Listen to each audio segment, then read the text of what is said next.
Let's put your hand together one more time for Ritika. Like she said, it's my first speech, so there might be mistakes. I'm sorry for that. Okay. Jai Bhim everyone. I'm Ritika Bhimrao Ambedkar. Lord Buddha once said, "Let there be own light."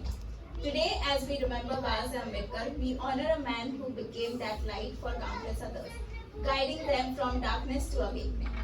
I am proud to be his great-granddaughter. His name doesn't just echo through the pages of history, but it lives on in the hearts of millions.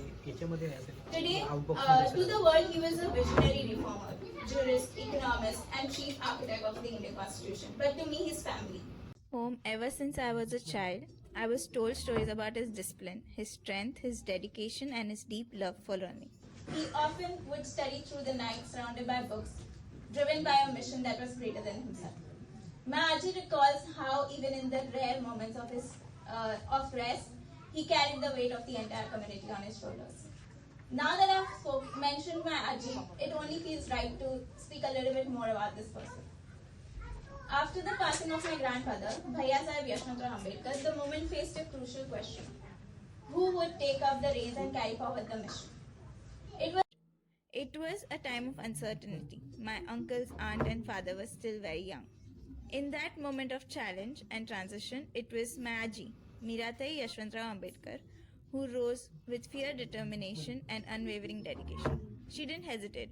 At a time when Indian society had seen few women in leadership role, let alone a widow stepping into such a role, she stepped up with strength, grace, and deep sense of purpose.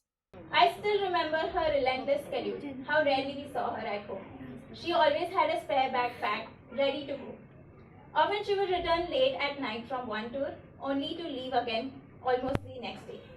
Her life was in constant motion, driven by a particular commitment to a particular cause. She isn't just a leader in title. She is a force of nature. Her presence commands respect, not through the authority she holds, but through the deep depth of her character. She is thoughtful yet bold, humble yet unshakable, firm in her principles. Whether it is addressing a crowd or sitting quietly in reflection, her aura carries the weight of wisdom and decades of unwavering dedication. In 1980, she started the Varshavas Shibir and launched Bhikkhu Dhamma preaching. She also founded the Dhammayan magazine and even introduced the Dhammayan bus to spread awareness and teachings far and wide in remote locations. But her mission wasn't limited to spiritual teachings. She believed that empowerment starts with education and opportunity.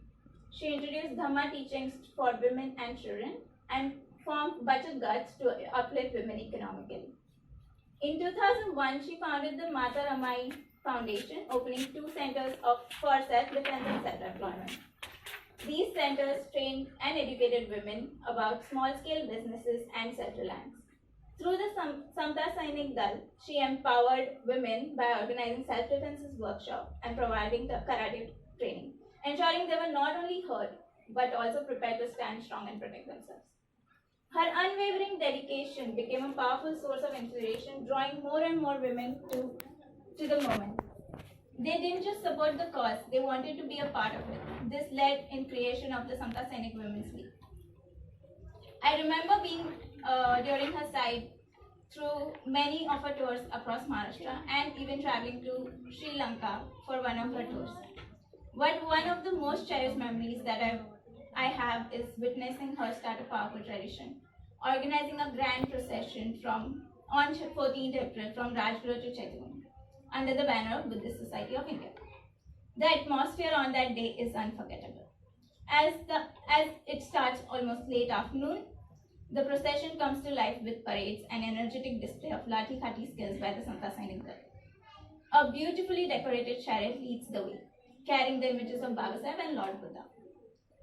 The procession begins by Aji placing garlands on the pictures, surrounded by a group of Bhanteji and dedicated Karyakartas. Music, fireworks, and celebration fill the air as thousands gather, not just to mark the Baba Sahib's birth anniversary, but also to be a part of a living, breathing legacy. Amidst all, it's also the way that people look at her, with admiration, and something that I've never felt again. Even at the age of 91, she continues to serve with discipline, devotion, and boldness. People from every corner come to respect her, admire her, and seek her wisdom even at this age.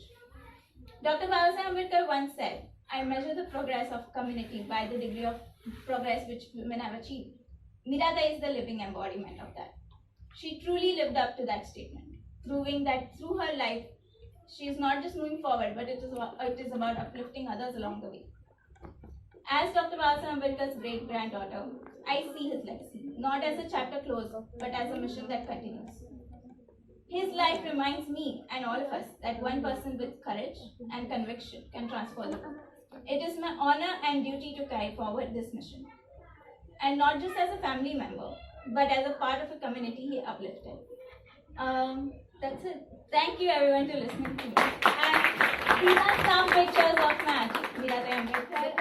And the first picture is me and my cousin, Sahil Ambedkar. It is from Chaitya Bhumi. I think it is from 14th April celebration, but it is from Chaitya Bhumi. Thank you everyone.